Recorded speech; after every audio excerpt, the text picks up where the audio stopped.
Good evening, everyone. If we could ask you all to find your seats. But please feel free to warm up with some coffee or tea. We got to take advantage of it. I'm Brian Amkraut, the Executive Director of the Laura and Alvin Siegal Lifelong Learning Program at Case Western Reserve University. And I want to thank you all for joining us this evening with Scott Cowen, who will be talking about the inevitable city. Before I introduce Dr. Cowen, I just want to say a couple of words about some upcoming programs here we have at the Siegal Lifelong Learning Program. Please check out our website for the latest activities and for any changes. That's cwru.edu/lifelonglearning. I just want to announce that next week we're having a free lecture here next Wednesday evening with Professor Daniel Goldmark from the music department, who will be talking about stereotyping American song, stage, and screen. That's 7 o'clock here in this building. And I want you all to consider saving the date of Sunday, April 19th. We're going to be having a Day at the University program at the Tincomville University Center, celebrating the life and legacy of Newton D. Baker with a number of faculty from the university and around town. We're really excited about that. And again, for all other information, please pay attention to our website. Tonight, we are pleased to welcome Scott S. Cowen, who is President Emeritus of Tulane University, served as Tulane's 14th president from July 1998 through June 2014. He has been named one of the top college presidents in the nation by Time, and Newsweek twice declared Tulane under his leadership one of the hottest schools in America. Dr. Cowen is the recipient of several national awards, including the Carnegie Corporation Academic Leadership Award and the TIAA-CREF Theodore M. Hesburgh Award for Leadership Excellence in Higher Education, as well as honorary degrees from the nation's top institutions, including the University of Notre Dame, Brown University, Yeshiva University, the University of Connecticut, and Case Western Reserve University, where he is now a member of the Board of Trustees.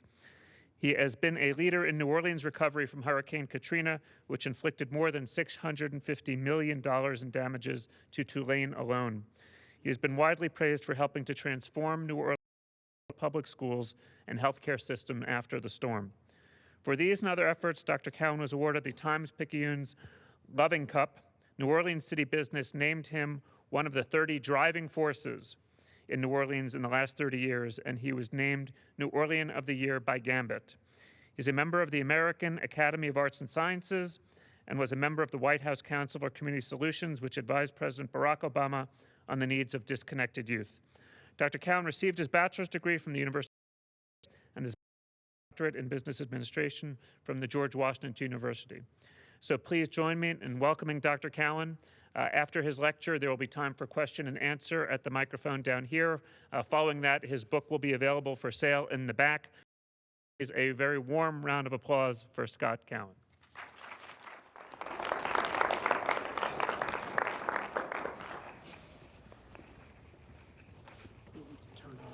Sure. You'll need to turn on that one that's red.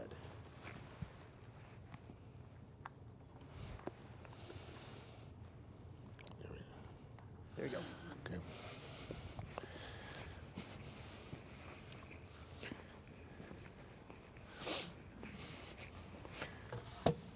Good evening, ladies and gentlemen. Coming out on this cold, snowy night in Cleveland, Ohio, and a reminder of why this time of year I like being in New Orleans, despite my love for Cleveland. I would say thank you for that very kind invitation. And whatever successes I've had in life, I attribute to two things: Western Reserve University, and the other is Cleveland. And even though my degrees are from other institutions, I really feel I got my education during my 23 years at the Case Western Reserve University. I came as a young assistant professor back in 1974. And had the good fortune of becoming an associate professor, a full professor, a chaired professor, and dean of the Weatherhead School of Management. And it was during those years while I was at Case Western Reserve University that I formed the friendships that have been lifelong friendships. I learned about community. I learned about community building. So I'm always proud to say, and I say it any place I go, that I owe an awful lot to Case Western Reserve and to Cleveland. And I was remarking to someone, you know you've taken a long journey when you start as an assistant professor and you wind up on the board of Case Western Reserve University. Thank you for having me here tonight to speak about the inevitable city. I want to answer 3 questions that are probably on your mind already, and then we'll talk about some major takeaways that I learned during my time during Katrina and at Tulane that may be relevant to Cleveland, a city that, as I said, I know well. The first question people always ask me is, where did we come up with the name the inevitable city? Well, Pierce Lewis is a geographer emeritus, if you will, at Penn State University. He once described New Orleans as the inevitable city on the impossible site. And that's why we called it the inevitable city. And it's unclear why it's inevitable. It was bound to be there because it's on the Mississippi River, and it was one of the great port cities. It was inevitable because of just how it came to be part of the United States close to 300 years ago. And it is on the impossible site because, for the most part, we live under seawater in New Orleans. But that's why I called the book what I did. The second question people ask me all the time is why did you write the book? What inspired you? Because this isn't your particular field of study, so why this book? And I say there were 2 reasons. The first one and the most important was it was unbelievably therapeutic for me. I can't adequately describe how traumatic and what an impact Katrina had on my life and on New Orleans and everybody who lived down there. To try to put it in perspective for you, is a week before Katrina made landfall in '05, our grandson was born. I didn't see him for the first time until 2 years later. And the reason was we worked 24 hours a day, 7 days a week for 2 years just to survive as a university. Imagine, if you can, Cleveland, Ohio, being flooded for 57 days. And by the way, imagine it being flooded and it being 80% of the landmass of Cleveland, because that was what was flooded in New Orleans. 80% of the landmass was flooded. The population went from 460,000 to 10,000 in 2 weeks. We lost 250,000 jobs, and 50,000 homes were destroyed. It ultimately cost close to $200 billion to rebuild the city. And quite honestly, I didn't realize till 3 or 4 years later that I myself was suffering from post-traumatic stress. And it came to me one day when I realized that I could never read a book again. I could not open a book and finish it. I couldn't concentrate on anything for any period of time. And I had a sense of confusion and bewilderment for many years. And I went to someone to say, what's going on with me? And they said, well, you just went through a pretty horrendous experience. And I hadn't really thought about it. And people were asking me to speak about what happened during the Katrina. And every time I would try to write about it or speak about it, within 5 minutes, I would break out in tears. So I knew there was a time that I had to get it out of my system. And it took me, obviously, 8 years to get it to that point where I could write about it. When I wrote the book, I never thought, by the way, anyone would read it. It wasn't really meant to be for anybody else other than myself and a few colleagues at Tulane University. I never, ever envisioned it would wind up being as successful as it has been. I've been on book tour for 2 months in the fall to about every major city in the United States talking about the book. It seems to have resonated in urban areas because I think they all identify a bit of what happened in New Orleans with, by the grace of God, it could have happened to our city, or we're going through our own little crisis. It may not have been a hurricane. The second thing that cause of why I wrote the book was, I actually think the resurgence of New Orleans is a remarkable story. When I moved to New Orleans back in the late 1990s, I was there about 2 years, and I made a quick calculation. And the calculation was New Orleans had no desire to change. None. They loved who they were, And they didn't care that the school system was the 97th worst school system out of the 100 largest in the United States. They simply didn't care. They didn't care that they had than just about any other city of its size in the United States. They didn't care that it was rampant. They didn't care that the roads and the streets were functional. And that might be a bit of an exaggeration, but that was the reality. For example, if you looked at our school system prior to Katrina, we had 8 superintendents in 9 years. The school board was under investigation by the FBI. And in many of the schools, when you went into that school, there was no toilet paper, no paper and pencils, no books. And children were hopeless. I made the calculus that the last thing that New Orleans wanted was a Jewish guy from Jersey coming to New Orleans and telling them what to do. So I went about my business of just being president of Tulane University. But after Katrina, it changed dramatically. Because why? There weren't many people left. And those that left rolled up their sleeves and decided we're going to wind up having to rebuild this ourselves. And that's when I got very became a commissioner of the city back in 2005 for the notorious Ray Nagin, who is now in jail. 17 commissioners, and then I was subsequently tasked to head up the community-wide effort to build the new school system for New Orleans. That school system, I'm very proud to say, is a model for public school transformation in America today. And it's a remarkable story unto itself, even though it's still a work in progress. And then after that, I got involved in many, many other because I saw an opportunity to serve, and it was an important time. When I look at New Orleans today, New Orleans is a stronger and better city than it's ever been. It's stronger and better than it was before Katrina, and it's stronger and better because of Katrina.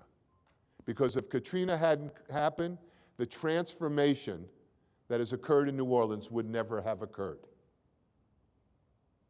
And I can't stand and say we have cured all the problems, but quite honestly, we're working on all of them. At Tulane University, I would say we're stronger and better today than we were before Katrina.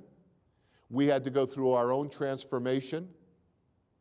And we're doing better today than we would have ever done if Katrina hadn't happened. So it's a remarkable story in many ways of how a tragedy can turn into silver linings and lead to something very, very good. The third reason I wrote the book, besides a remarkable story, was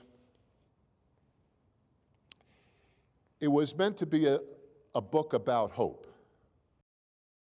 After Katrina, and even to this day, I spend a lot of my time with the poorest of the poor people in New Orleans, in their neighborhoods. And I deal in particularly with one segment of that population, which is unaffected youth. These are kids that are 16 to 24, most of whom do not have a high school degree or a GED, none of whom have a job, many of whom have been incarcerated and are homeless. Oh, sorry about that. That must be one of them right now calling me.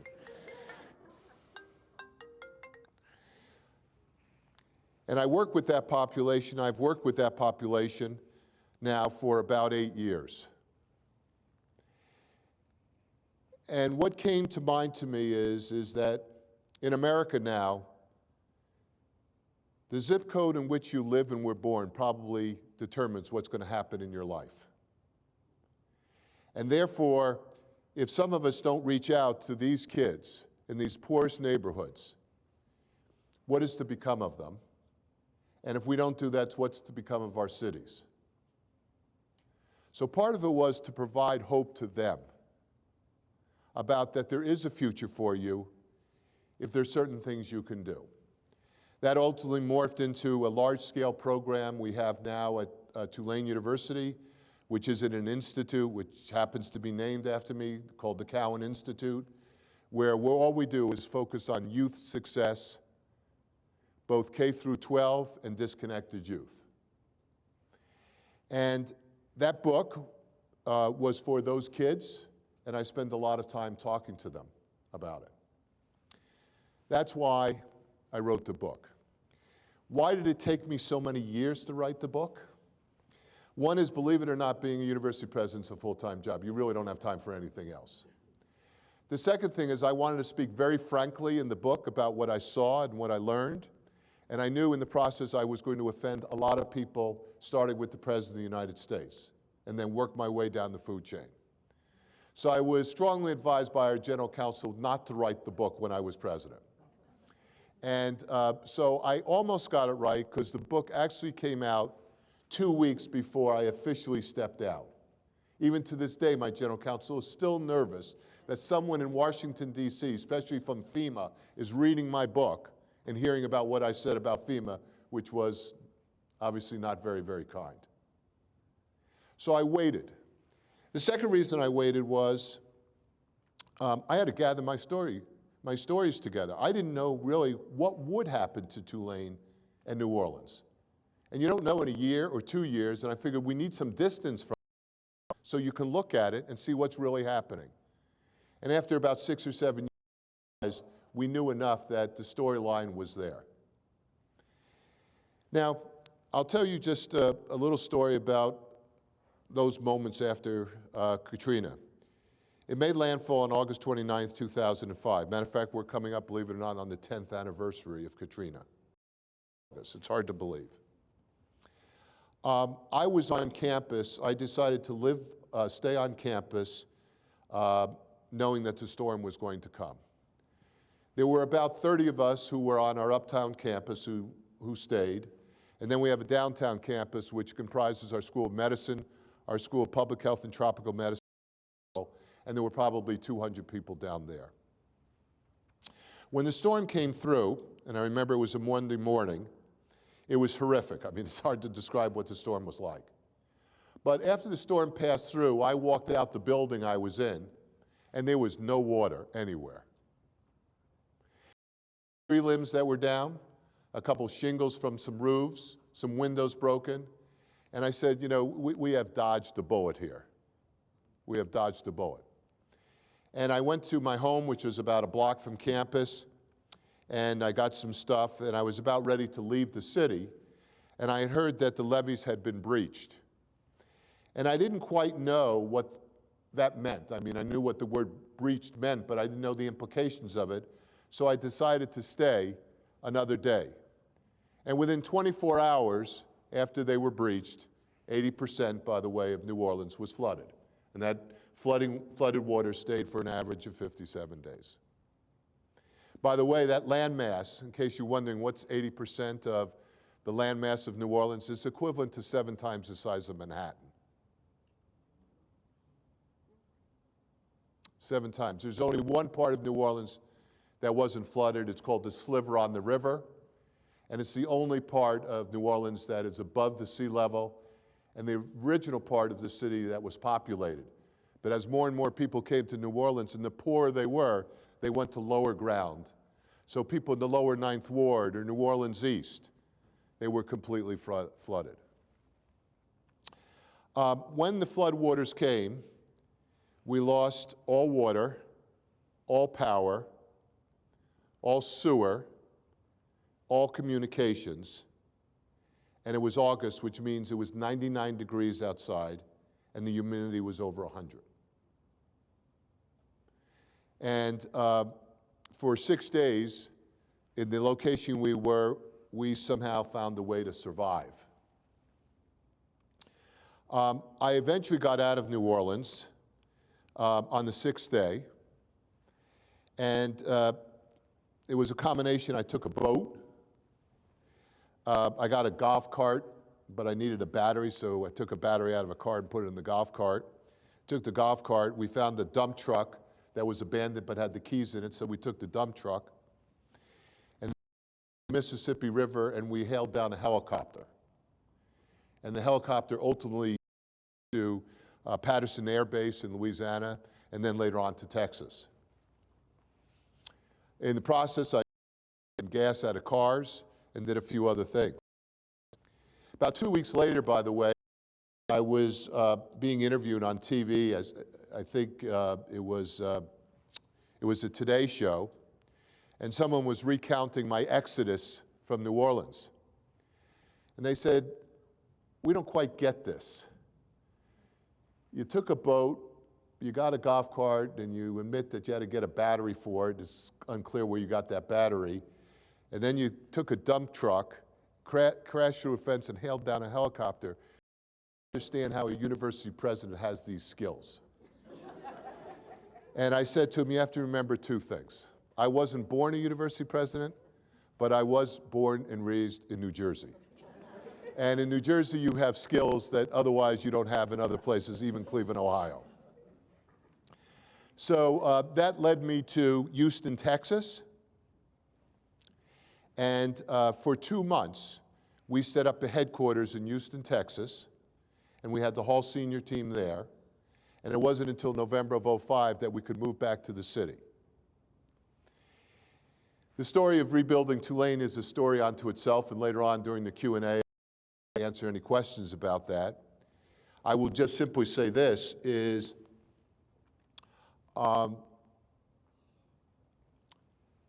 every one of our campuses were destroyed, and we had no housing for people, we had no schools, there were no grocery stores, we had no hospital, we had nothing.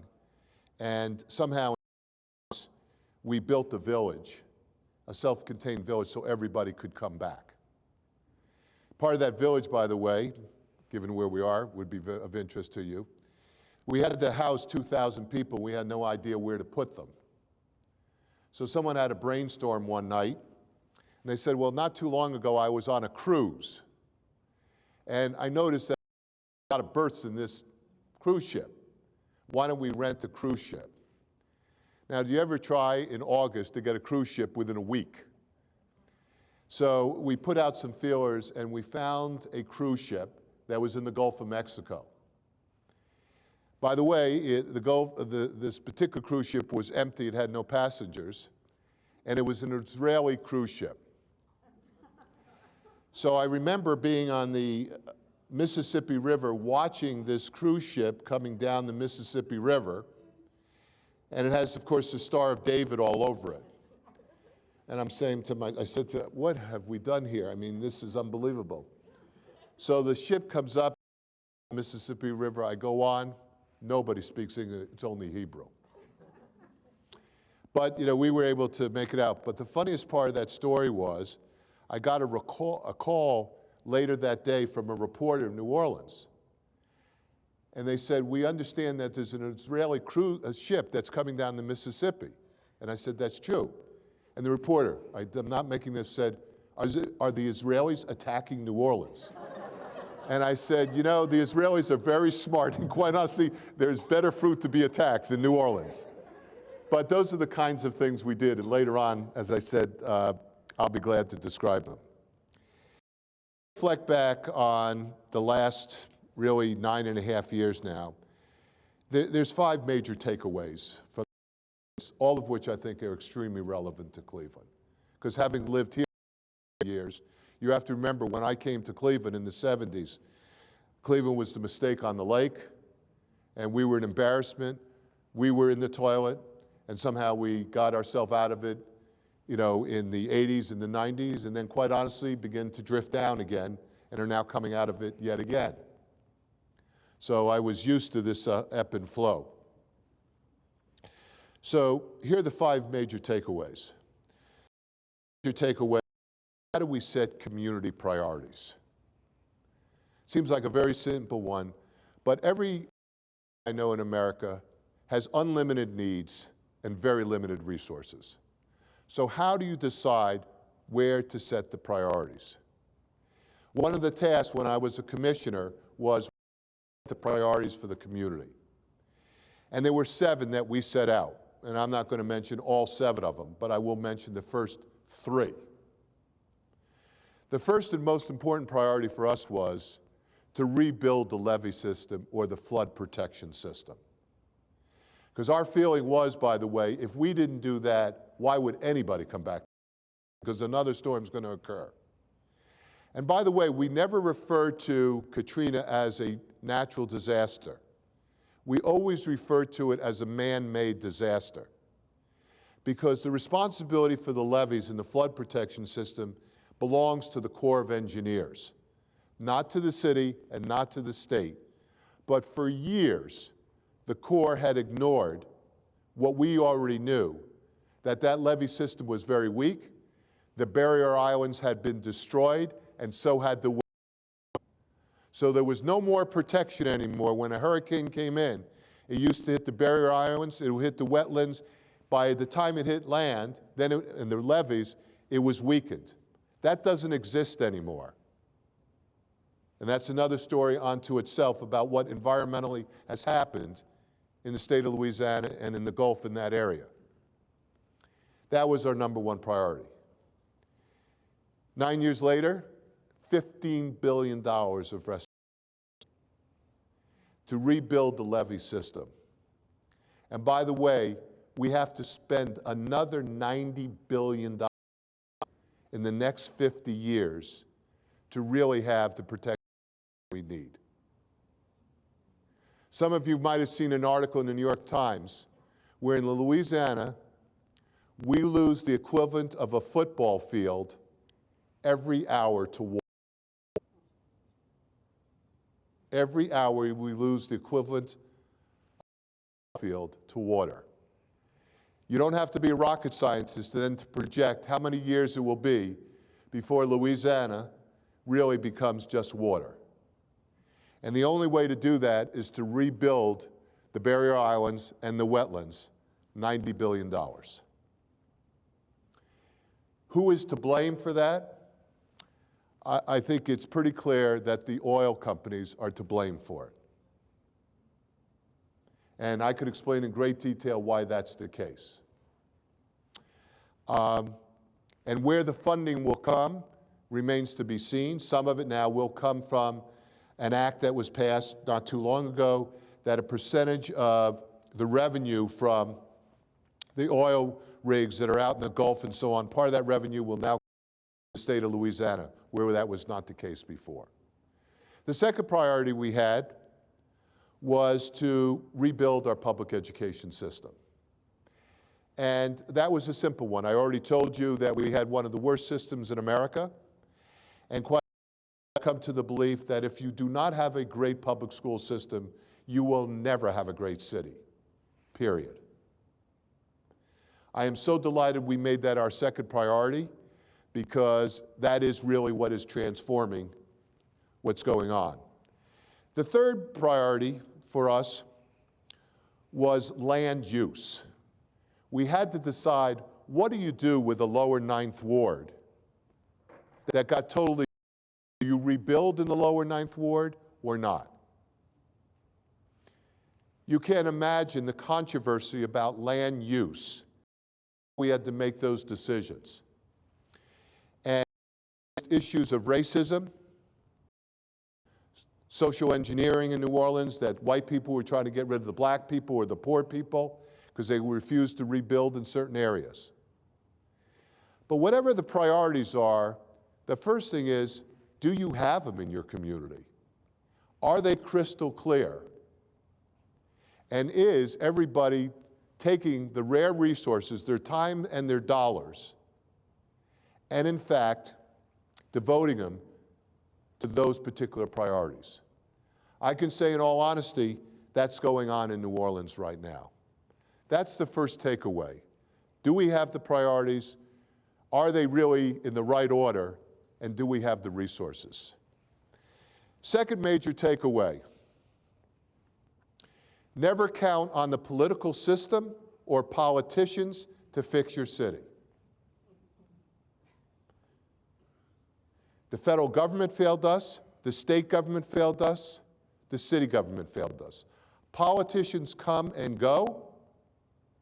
They're not there forever.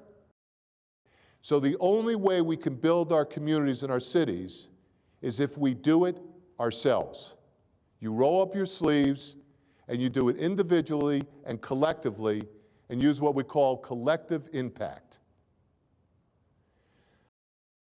If you will, a hawk on this. In every place I go, if you're thinking somehow some politician who's a mayor or a governor is going to fix something for you, it's not going to happen.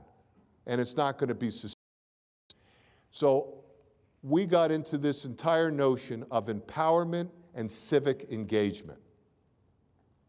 And that mantra, I would tell you what is the drive in New Orleans is not the political system. They present more obstacles than they do solutions. But it's the civic engagement, private citizens like you and me making a difference every single year. This is a hard thing for people to grasp because they don't know how to get started. And we learned it in a time of crisis. Yet it's so, so key because we are the ones that make up our communities. And if we're not prepared to do it ourselves. One of the priorities we had on our list, by the way, was ethics reform in New Orleans. As you know, New Orleans, Louisiana was notorious for corruption, crime. By the way, I mean, Ohio's not a model either in these things, and Illinois is neither is New Jersey. But you know, we're best practices when it comes to these things. So we took on ethics reform. You know how there's been a dramatic change in ethics reform? It was done by a group of women called Citizens for One New Orleans. A group of women, wealthy, mostly white, uptown women who undertook ethics reform and has totally changed the culture in the city and the state by their actions. They've been written up in the New York Times, the Wall Street Journal, wherever it may be. It's a remarkable case story of empowerment. And there's other examples like that. I got so fixated by this notion of empowerment and civic engagement that we made a decision after Tulane to build that into the core curriculum for all undergraduates. Tulane University is the only major research university in the country, the only one that integrates public service into the core curriculum. All 4 year students are there. All 4 years. Last year, students, and we have 6,400 undergraduates, logged in 750,000 hours of public service.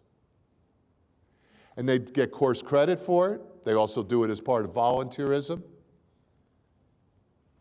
It has totally transformed Tulane University. It has transformed University, dramatic impact on retention rates, graduation rates, jobs that the students take when they graduate. Totally transformative.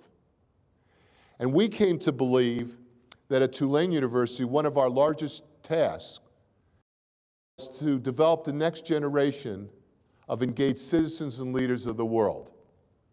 And the best way to do that is, besides giving them the first-class education in the classroom, is to get them out of the classroom, put them in the field all 4 years, working in situations that make them uncomfortable, stretch them. Tulane University is primarily very bright students, mostly white, mostly rich.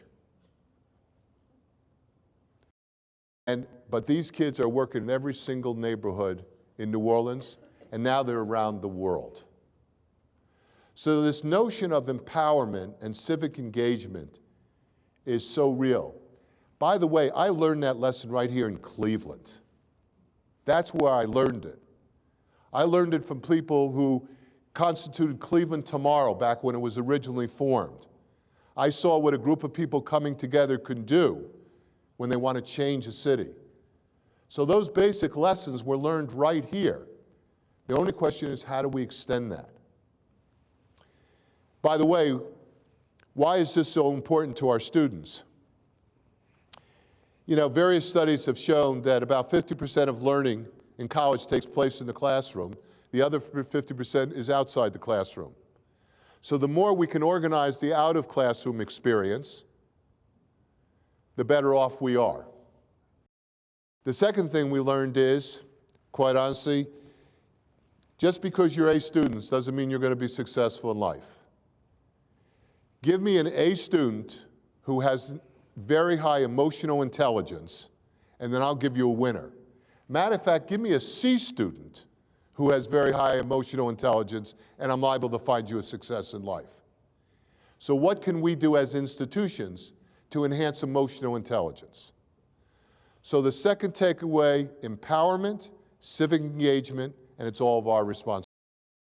Third, what most cities are doing in the United States, and Cleveland is guilty of it, it's not anymore. What they're doing is they're treating the symptoms, the causes. I spoke in Detroit not too long ago. And the day I spoke in Detroit was the day they went out of bankruptcy, and they were euphoric because they had just come out of bankruptcy. And I spoke to a group of about 200 people. And I said, listen, I applaud you for coming out of bankruptcy. But if you think that is a measure of success, you're wrong. And matter of fact, if you're liable to get complacent because you're out of bankruptcy. You haven't even begun to rebuild this city. And then I went through the statistics for them about their public education system, their crime, their disconnection, and so on. Said, if you don't have problems, you'll be back in the bankruptcy, if not financial, a different kind of bankruptcy. In essence, that's what happened to Cleveland back in the 80s and 90s. I know a lot of you were here. Think about it. We treated the symptoms. We built stadiums, we built hospitals, we did those other things. What did we actually do for public education? Much. Not much. And what happens is you can improve a city for a decade and maybe 15 years, but the same problems are going to come all back again if that next generation is still poor, homeless, and jobless. I applaud Cleveland now. I actually think they get that.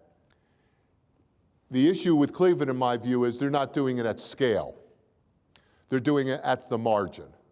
And I'm not critical of it. It's the fact of life because you have some obstacles here that you haven't been able to overcome yet to be able to do at scale. In New Orleans, that disaster created the environment to do it at scale. To be very honest, as I said, as I headed the community, the first thing we did was to take all union contracts and just force majeure and canceled all contracts. And we have absolutely nothing to do against unions, nothing at all. Matter of fact, as far as I'm concerned, the unions can come back. As long as their number one goal has to help kids be successful. That's their number one. If everything they do is aimed towards that, I'm all for it. If not, for a different model. So we put in a different model. Many cities still face those obstacles, and therefore they don't have the degrees of freedom that they might need. Yet I have to tell you, 2 weeks ago or 3 weeks ago, I was here, and I spent some time with a charter organization called Breakthrough Schools. Matter of fact, now the CEO of that is Alan Roskam, CWRU graduate, one of my former students, who was CEO of Joanne Stores. And when Stores was sold a number of years ago, he did this. And I don't know how many of you are familiar with Breakthrough Schools. They now have 2,500 students. They're doing a remarkable job. And they're a great role model for Cleveland. And Cleveland is getting on the map, I can tell you, around the country with foundations and others because they believe the city is serious. What you're doing, you're going to a root cause, not just symptoms. But most cities are treating the causes, and the causes are poverty and lack of education and no jobs. takeaway is the notion of how do we, in fact, create the leadership to lead the transformation of our cities? What kind of leadership do you really need? And it clearly takes people with vision, with ability to execute. And you know, as I've looked at those people who are most successful in New Orleans, and quite honestly, having been sort of a student of leadership all my life, starting back at Case Western, you know, there's no surprises here. The people who I've seen be remarkably successful had traits. Unbelievably resilient, had that old word grit, a determination and a focus to succeed no matter what. Really were principled decision makers, so they made decisions based on a set of principles that guided what they did and how they did it. High emotional intelligence and integrity. But honestly, that leadership is needed more in our cities and in our organizations. And over the years, I've changed my whole way of interviewing people to really focus more on whether they have those attributes than anything else in the hiring process. We've got to identify those leaders early and nurture them, empower them to do things. And as I tell groups, we often mistake leadership because you say you can't be a leader unless you're president or a CEO or whatever. It's all. There are two kinds of leadership. There's direct leadership and there's indirect leadership. Direct leadership is where you actually head up an organization, you have the title, and hopefully you're a leader. Doesn't necessarily mean you are, but hopefully you are. The more powerful form of leadership is indirect leadership, and that is leading by example. When you think of Mother Teresa, Bishop Tutu, Mandela before he became prime minister, president, these were indirect leaders. They inspired us to do great things, and they didn't really lead anybody in terms of an organization. And we impound this in the brains, if you will, of our students is be indirect leaders. And then if that transforms into direct leadership, even so much. The last takeaway for me was the notion of the American dream. I grew up, I was born in the late 1940s. My youth was in the 50s and the 60s. In a family that was, I guess, would be known as lower middle income or higher low income, depending on how you look at it. And my parents didn't go to college. My sister and I were the first generation of our family to go to college. But we were raised by our parents and our grandparents believing that whatever we dreamed about, we could probably achieve. It didn't make any difference that we didn't have much money and that we didn't live in a big house. It didn't. If you worked hard enough and you stayed focused, good things will happen. Young people, especially those in the lower, don't have that dream anymore. Matter of fact, they have just the opposite. They have the opposite. So how do we instill in these young people, again, this notion of the American dream? So the takeaway is the American dream is a big concept, but it's a local concept. Make it happen in our cities. Make it happen in Cleveland. Show people who live in Cleveland in the lowest socioeconomic or the zip codes that nobody wants to go to, that there's a pathway out, a pathway to an education, a pathway to... Show them they can do that. You show one, they're the example for others. Those are the 5 major takeaways from my story about Katrina. I've lived most of my life in 2 cities, New Orleans and Cleveland. And they have shaped my lives in different ways, and I love both of them. And I love Cleveland because I love the grittiness of Cleveland, I love its history, and I love itself over the years.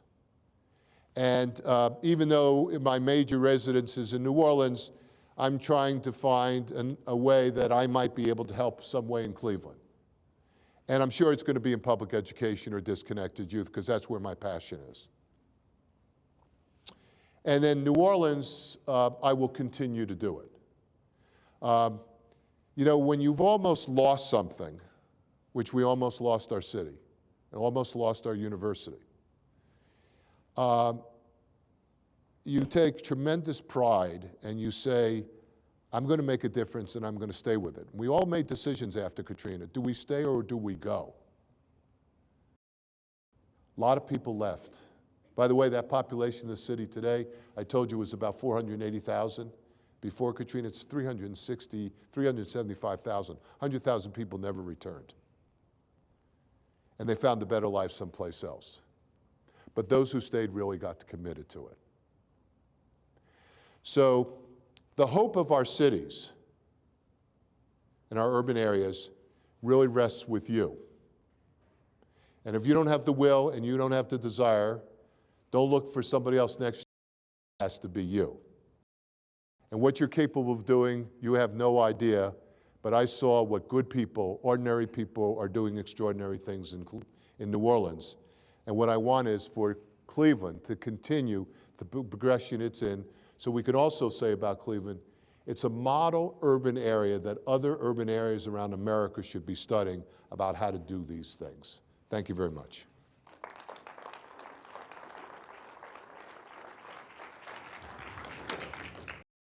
Are we on here?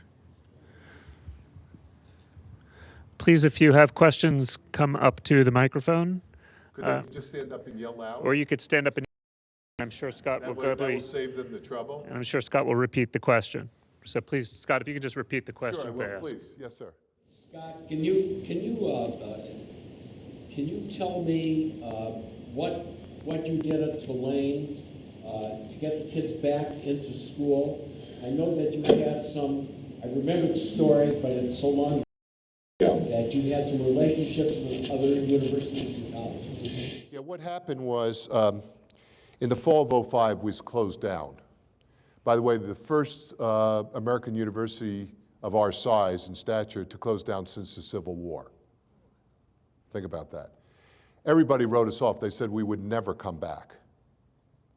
And we're, even 10 years later, still got remnants of Katrina in us.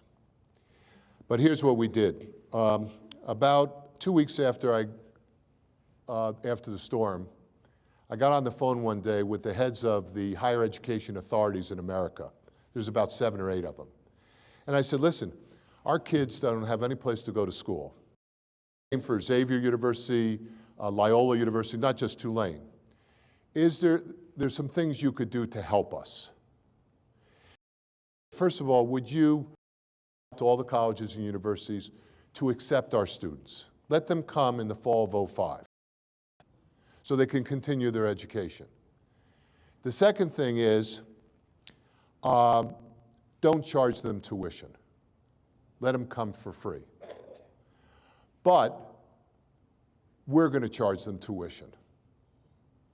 So they will pay, but they'll go to your school. And in return for that, we will give those students almost blanket credit for the courses they take at your school, no matter where it is. We sweeten that by saying we'll also let them take a semester for free at Tulane when they come back. And the thing was, you cannot let them transfer in January of '06. You have to say no transfers. If they don't want to come back to Tulane, make them sit out then for a semester. Because if you let them transfer, they'll never come back. So I was roundly criticized around the tuition one. You know, how did you have the chutzpah to charge kids and they weren't even there? And listen, it was simple. We wouldn't have survived if we hadn't had that tuition revenue. Because one of the decisions we made in the fall of '05 was we paid every single faculty member and staff every month for 5 months at a tune of $40 million a month, and we had no money. We had to get money someplace, and we did it, but we struck this bargain. We'll take your credits, no questions asked, as long as you pass the course, and we'll give you a free semester. It turned out been a good decision. So that's what we did. Our first projections were 50% of the students would return, the undergraduates. Ultimately, 87% came back, much higher than we anticipated. The real problem was the next fall. Normally, we have an entering class of 1,600. 823 came up that fall. Now, you know that 823 is then with you for 4 years. So now you're digging yourself out of a hole for 4 years, because the year thereafter, it didn't go back to 1,600, it went to 1,100. Now we have another 3 years. It finally took us about 4 years or 5 years to get to the 1,600. Interestingly, by the time we got that, I think it was 2008 or 9, I may not have the exact years, got more applications to Tulane than any other private university in America. 44,000 applications for 1,600 spots. As a matter of fact, it got so high, we added a bunch more essays to reduce the application pool. Seriously, because we had too many applications. So now we have it down to 32,000 or something, and it's steady at 32,000. But that's what we did. Yes? An observation would be New Orleans had a trial by fire, and the people, I have to believe that the people who are in New Orleans now, most of them are there because they want to be there. They were all scattered, they could have stayed where they were. Right. If they were professionals, and many others, they could have gotten jobs where they were. And you've got in Right. big cities now in New Orleans. Right. The second question, the question I have is, in terms of the 100,000 of population loss, what are the demographics? Was it across the board? Did he lose the poor, the wealthy, the in-between, all of the above? Well, we lost a little bit of all the above, but the honest answer is we lost mostly black, because it was their homes that was flooded. Place else, I just pray that they got better education, they got better opportunities someplace. But most of all, their home, they had nothing, and they didn't have the resources. So we lost, by far, that's the largest population that we lost. The demographics has changed. For example, before the storm, we hardly had any Hispanic population in New Orleans. Now it's about 10%. The African-American population has decreased.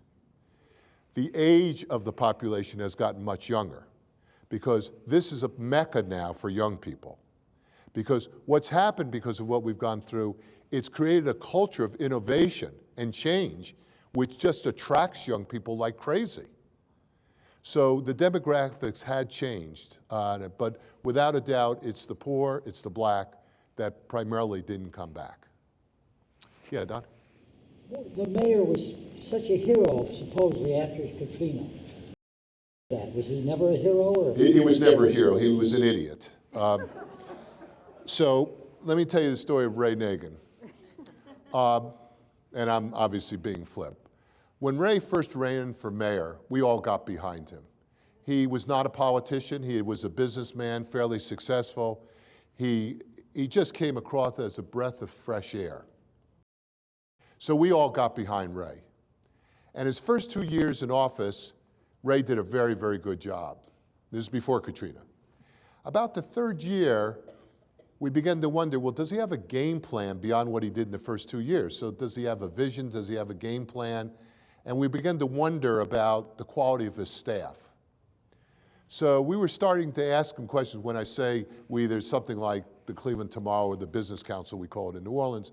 And I said on that, Ray was starting to run for leader. We say, Ray, what about your staff? What's the quality of the staff? Are they strong?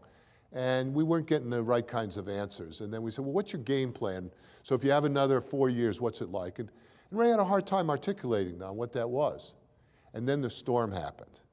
And when we realized he didn't have a strong staff, many of them are now in jail themselves. So up until that storm, for the most part, I would tell you, Ray was a good man. That's how I viewed him. A nice man, a good man, someone you'd enjoy. I wouldn't have agreed to be a commissioner of the city if I didn't believe in Ray Nagin. But we saw something different in him after the storm. And it really came to a head within 6 months after the storm, where he gave the famous Chocolate City speech. And the speech was that New Orleans was born to be a chocolate city, which means basically a black city. And he went so far as to say, and I may not have the exact quote, but the essence was, we can't let rich, white, uptown people take over the city. And he makes this speech. The day he made the speech, that afternoon he calls me on the phone. He said, did you hear about my Chocolate City speech? I said, yeah, Ray, I heard about it. He said, what did you think? I said, I don't know what you were thinking when you gave that speech. What were you trying to accomplish? All you did was create a race divide in our city, alienate people who were helping you. For what purpose? Why did you do this? So I said, you know, I think it was a very bad idea. And if there's anything you can do to repair that, I would. Well, it became very clear why he did it. He had to run for re-election. And he figured, I know where I'm going to get my votes this time around. I'm going to get it from the African American population. But that was the beginning of the end of Ray, in my view. He was erratic. He was talking about building casinos on Canal Street. We're thinking, what is he talking about? And he was just erratic. Yet he was the one that, you know, appointed the 17 commissioners, and forgetting me, the others were really good, and they did good work. But there was something different about him. And then it came out later on, you know, that quite honestly, he was taking money with his graft. So I don't know what happened. You know, better than I, given your profession, what may have happened to him, but something happened to him. And to this day, he's in jail. I feel terrible about it because, you know, I liked him fundamentally, and I liked his wife, and I liked his children, but something happened to him after that storm. So I'm flip when I say that, but Ray caused a lot of problems. We could a recovery and a more effective recovery if he had not been mayor. He brought in a guy who was going to be the czar of rebuilding. And this guy comes in, and Ray says he's got a world-class reputation in rebuilding cities after disasters. Okay? What's his name? So we find out his name. What cities has he worked in? So he named the cities. I and a few of my friends, we called all those cities. No one had ever heard the guy. He lasted for a year and a half. He's still writing about his experience in New Orleans. And once again, just poor judgment on Ray's part. Unfortunately, the governor at the time, Kathleen Blanco, once again a very nice person, just could not deal with the situation. President Bush, who, you know, I had the opportunity to spend I don't know how many hours with President Bush, well-intentioned, very sincere, very kind, but there was no action beyond it, none whatsoever. Chertoff, who was head of Homeland Security, an empty suit in my view, and I wrote that in the book. That's what we were dealing with all the time. Next, yes.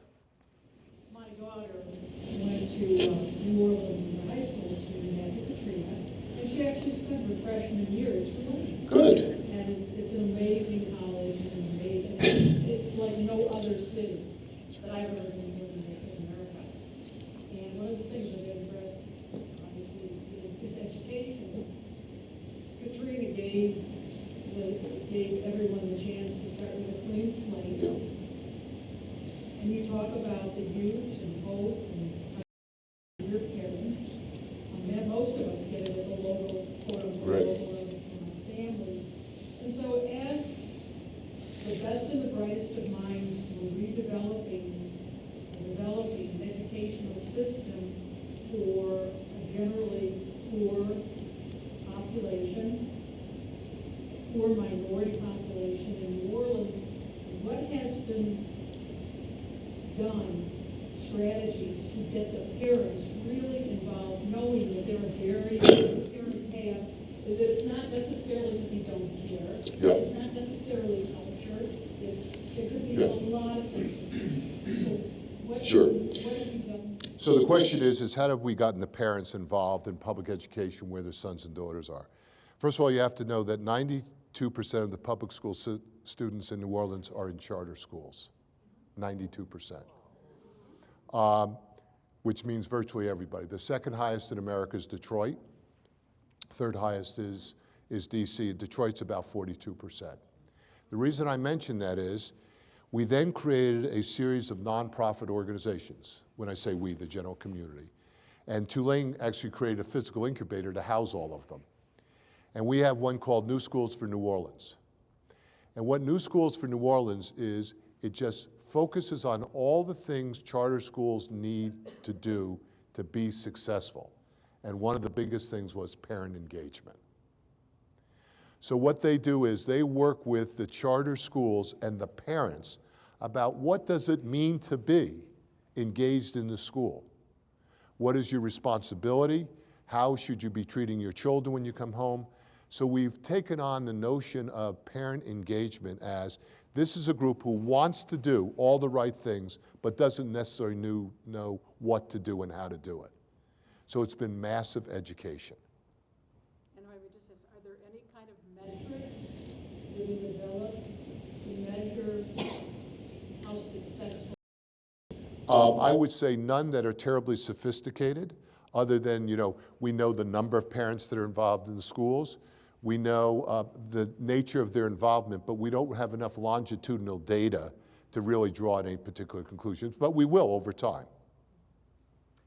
I'm interested in, since 92% of the children in charter schools, and you mentioned that the unions are no longer there, what is median salary of teachers now versus what it was before? I don't know the specific numbers other than to say it's significantly higher. Higher? Oh yeah. We have principals that make over $200,000 a year. For the teachers. Teachers, Charter schools, I don't yeah. believe them, they make garbage money, they're eligible for social services. yeah, So- I was surprised. I learned that that's not the case in New Orleans. That's not the case in New Orleans. And the reason, I'll tell you why it's not the case, because first of all, charter schools are talked about too much. Charter schools are not going to guarantee failure at all. They're simply a means to an end. The only way charter schools really work is if you have superior talent. And that means you have to invest in human capital, and that's the teachers and the principals. So what our decision was, invest in human capital, teachers and principals, and development for them over time. Otherwise, the charter school will be a failure. It's that simple. Now, we started out, to be very honest with you, with a lot of Teach for America students. As a matter of fact, we were the second largest city in the United States with Teach for America core people. And as you know, that had some successes and it had some failures. But that's now changing over time. But we invest an awful lot, so that New Schools a lot with teacher development. We have organizations like Relay, which is now, developing master teachers. So we have all kinds of nonprofits, locally and nationally, who are in New Orleans that are working on sort of helping to attract and retain teachers. Yes? I'm curious about the relationship between and New Orleans, and it's got a big partnership in bringing that. And I know we visited when we were down there. Conservative synagogue in the upper area that got a lot of problems, and they sort of packed up, and so Houston gave a lot of their effort and everything. Was somebody responsible for that relationship because there were other cities around? The governor of Texas and the mayor of Houston were very welcoming, especially the mayor of Houston. And so there were a lot of us from New Orleans who either made or permanent residents in Houston. It ultimately caused some friction in Houston because some of the criminals went over to Houston from New Orleans and caused problems there. So, but Houston really opened, and I give the credit primarily to the mayor and the city of Houston as making it welcoming. Now, even at the state level, I think they were very good with our students. So a lot of our students went to University of Texas or Texas A&M. And they passed legislation to be able to waive tuition, and in some cases just lowered. They did it instantaneously. So not just our kids, but any kids from Louisiana who were affected could come. So in my view, Texas really reached out and was a big help, and Houston in particular. And a lot of the displaced people are in Houston. I mean, they're mostly in the South, but I suspect the largest portion is in Houston, Texas. Did a lot stay in Houston? Yeah. Yeah. So you lost a lot of people because of that. Yep. Yes, sir. So one of the most radical changes, I think, pre and post Katrina was with law enforcement, and maybe you could. Yeah. Well, we haven't broken the code on this one yet. So what happened after Katrina, first of all, way down. So everybody was getting very excited, but what happens, all the criminals were in Houston. And there was no population, so who was there to rob, right? So, you know, everybody got euphoric. Oh my God, it's really safe around. Of course it's safe, there's nobody here. And then what happened, it began to build up again. And there were two characteristics to the crime. The vast majority was not random. It was people who knew one another committing crimes. And the other is the vast majority of the crimes were happening in parts of the city that had not been really repopulated. So about, and I may once keep track of the years, but probably 3-4 years ago, it was really very high. Now I give Mayor Landrieu credit. He brought in the Justice Department to come in and do a total review of what was going on with the criminal justice system, everything. And they put in a tremendous amount of resources and time and effort to mitigate violent crime in New Orleans. The last 2 years, we've seen a dramatic decrease. But as I've told the mayor, once again, what causes is the vast majority of violent crime in a city is from that group called disconnected youth I told you about. That's where the crime is. Why? What else? They're hopeless. They have nothing else to do. You know, some of the most entrepreneurial kids I've ever met are the disconnected youth, most dealers. Do you have any idea, if you're 15 years old, how entrepreneurial you have to be a successful drug dealer? You have to be very, very clever. The question is, how do we take that cleverness and put it for good rather than selling drugs? But that's where that crime's coming from. So the mayor can tell you there are 800 kids, and that probably commit 60% of the violent crimes in New Orleans. They're really focusing on that group. So they're doing a lot more than they've ever done before to mitigate the violence. You can see the results now. There was a question, yes, back over here, then I'll come here. What would you recommend to improve the K-12 education? What would I recommend to improve K through 12? Well, I have to say,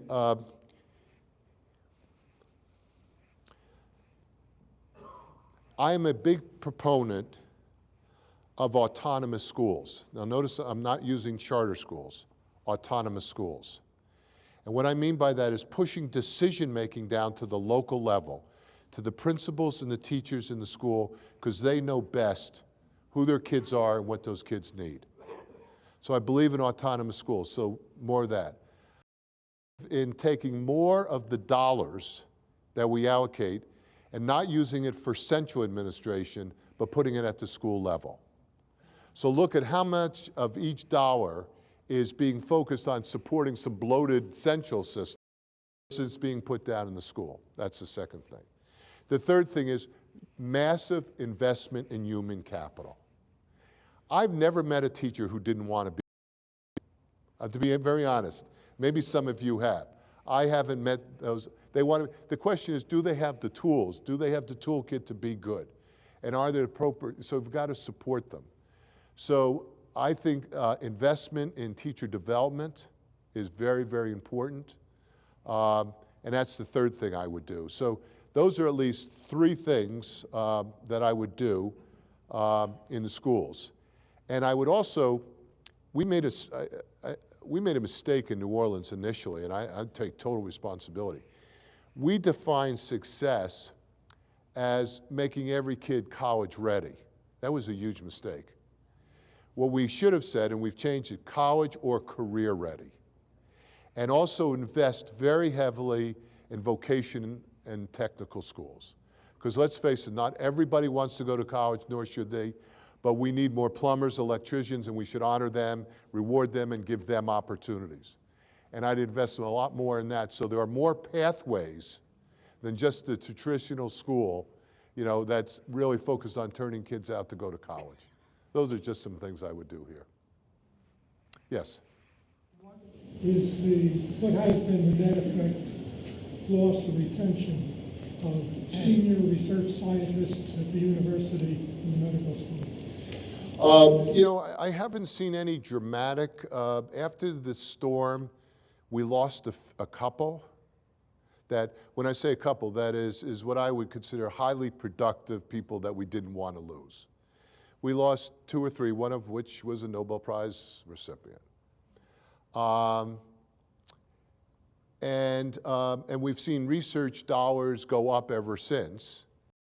And we've been able to attract young scientists there, and occasionally we'll do cluster hires where we've been able to do it. So I would say there's been no appreciable decline, and in many ways, if you measured by research dollars, it's actually gone up at a pretty good rate. We were worried about that, but I'll tell you what helped us is when we paid everybody for 5 months, the loyalty those people have at Tulane, you've never seen anything like it. Down on the railroad tracks for that institute. Because they remember at their greatest time of need, they got paid. And they remember it, and that affected everybody. Now, the other thing we had to do, Katrina, especially for the researchers, since I was spending money I didn't have anyway, I figured, what's the limit? You might as well do whatever. So we stood up a $20 million research fund, discretionary research fund, $20 million. And we seeded faculty to get, to open their labs again, to get their equipment, to get back on the track. And then we did another tranche. So we invested tens of millions of dollars to help them, rebuild their labs and do everything else. And that worked. That strategy really was if we had a lot more money, I'd do it I would have done it every year, quite honestly. But we did it for a couple of years. Harry? Yeah, out of the money that you were spending or that you needed, how much came from federal, from city? Was any of it from insurance?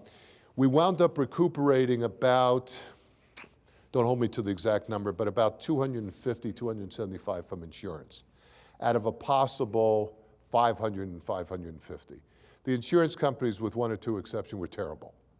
Absolutely. So we were in a lawsuit with every one of them, with the exception of one who was, we had a $75 million insurance policy with them. I don't mind telling you, it was Zurich. The CEO himself flew to Tulane in New Orleans and gave me the check. No questions asked. That, trust me, nobody else did that. So that was one. The second thing was FEMA. Now, I have the lowest regard for FEMA of any organization I've ever seen in the atmosphere. So to date, we've recovered about $100 million from FEMA. And they still owe us about $30 million.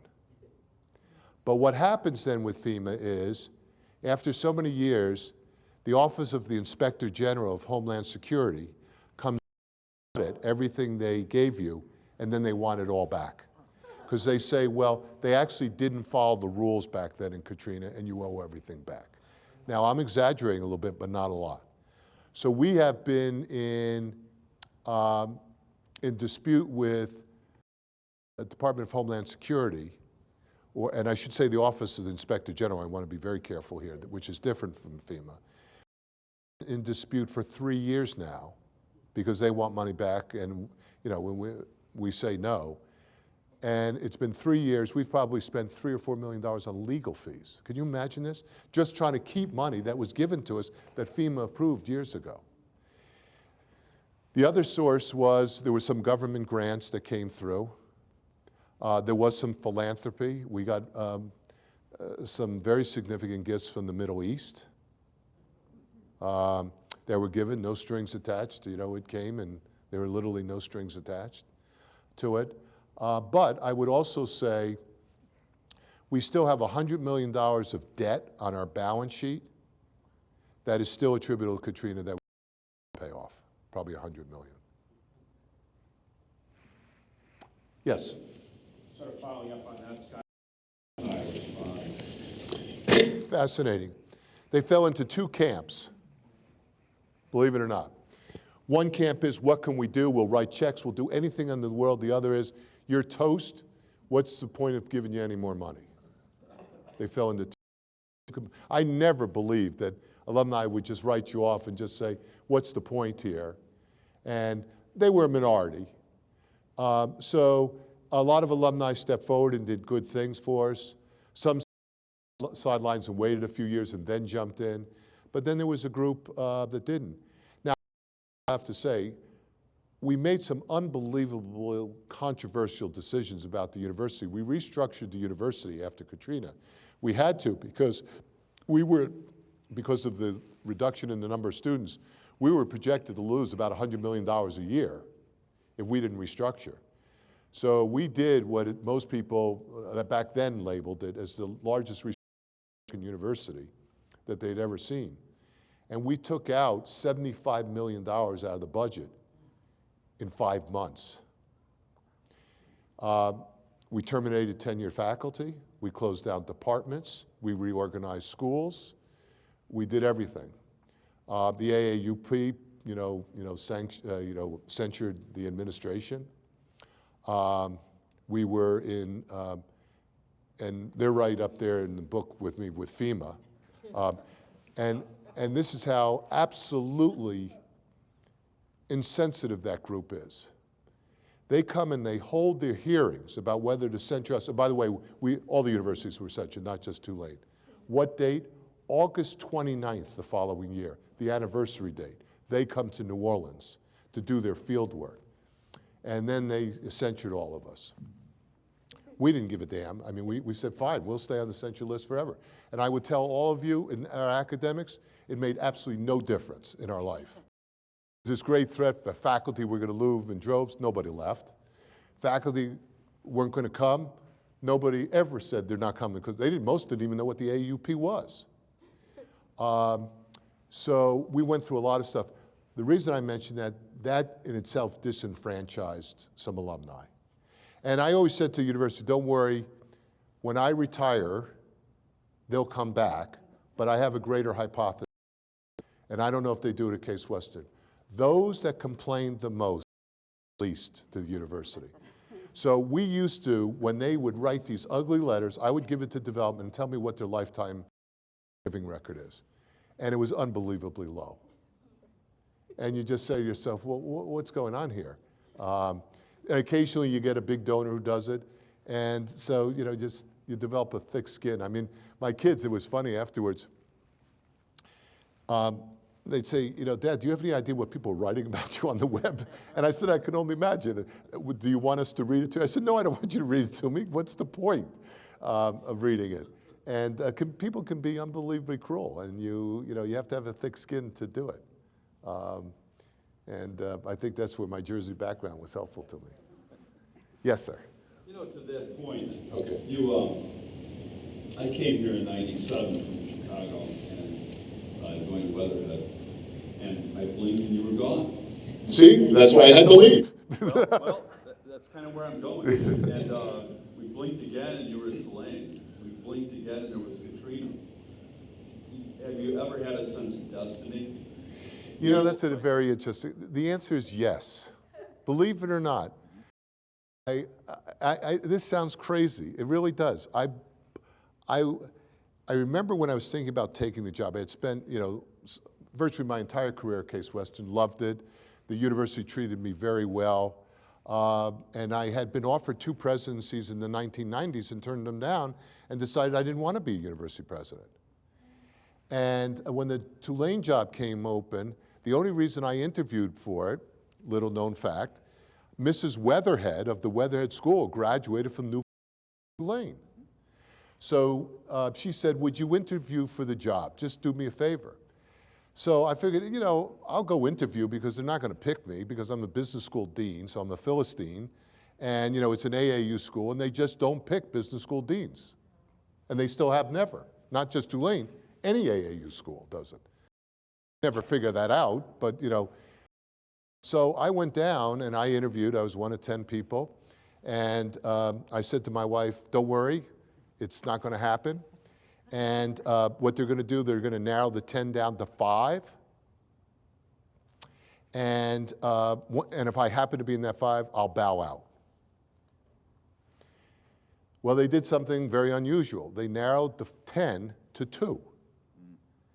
And the other one was, at that time, the provost at the University of Pennsylvania. Very distinguished guy. Now, I am one thing of all others, unbelievably competitive. So I said, a guy from Case Western Reserve, business school dean, and this guy has got a pristine resume, he's provost, let's see what happens. And I remember, you know, going to arts and sciences, because back then, you know, it wasn't secret. You had to go make the rounds of everybody. So I'm sitting in arts and sciences, you know, and I see them all sitting out there. And the first person says, you speak funny. I said, what are you talking about? It's the way you talk, it's sort of funny. So I said, what do you mean? I don't understand. So, you know, it's sort of, because I'm direct, that's my jersey, I come from a business school background. I said, this may come as a surprise to me, but you actually sound pretty funny to me. You know, and then they raised some question about, well, geez, you know, how would you know what it's like, you know, to be an academic, something like that. And I said, wait a minute, I've been at Case Western Reserve for 23 years. It's one of the finest research universities. And somehow I creeped through that system and became a full professor. Then I went off to University of Virginia for a little bit and came back. And I said, so, you know, my guess is, you know, I know what it's about. Now, interesting enough, we had a very frank conversation, and I heard at the end that arts and sciences supported me. I later found out it was, the other guy was so bad they didn't have an alternative. So, you know, but I really believe it was destiny. I was born to be, my wife believes it. She said, that place was made for you. And places, and Case Western is always resembled in many ways. What Case does is, Case boxes above its weight class. Given its resources, which are pretty sparse given the competition. So they're competing with schools like, maybe there's not a direct, but the Vanderbilts, the Emerys, the Washington universities, all of which have endowments 3 to 4 times the size of Case Western. And yet they compete head to head. That takes an unbelievable amount of fortitude to be able to do that. If we had a $5 billion endowment, or Case had a $5 billion endowment, if you can't be successful, you should be fired. The ones that are successful are the Barbara who come, don't have a big endowment, don't have a lot of resources, they can find a way to be successful. That's the kind of school, you know, that I was destined to be at. And I learned at Case Western Reserve University because that's, you know, that was the environment I grew up in. We were very decentralized. Listen, the Wetlands School benefited for that system. I mean, we were able to grow and, you know, and do very, very well during that time period because of the system at Case. And that is the system that, you know, defines how, when I went to Tulane, I used to run it the same thing. I'll tell you one more story, then we'll end. So my first meeting at Tulane, all the deans were in the room. And they said, and I had been a dean for 14 years at Case Western. And they said to me, what's the biggest difference between being a dean and being the president? I said, the first difference is every trick you may think about doing, I have done. So there is no trick you can pull, financially or otherwise, that I myself didn't. You know, I used to drive President Pitta crazy, and you know, Kirk is laughing, we know, but we do that. And I said, the other big difference is when I was sitting in your seat, I used to think the president was a jerk, and now I am the jerk. And that started off with a good thing, so I've had a great relationship with the deans over the years. But it is interesting, I came to realize the preparation at Case Western Reserve that was highly decentralized, so if you were dean, you really had to work hard in your school, to, you know, in all ways. And fortunately, the Weatherhead School back then, I don't know if it's still the case, you know, we had a lot of relationships with the med school, with a lot of other parts of the university, so I got exposed to a lot of people. Turned out that was good preparation. So yes, I absolutely think it was destiny that I was there. And to a certain degree, I feel like coming back to Case Western Reserve University, even though it's in the form of a trustee, having that linkage again is all part of the story for me, part of the narrative that makes me feel good, that I can come back to the institution and try to contribute in some small way to them for all the things they did for me. Thank you very much, everybody.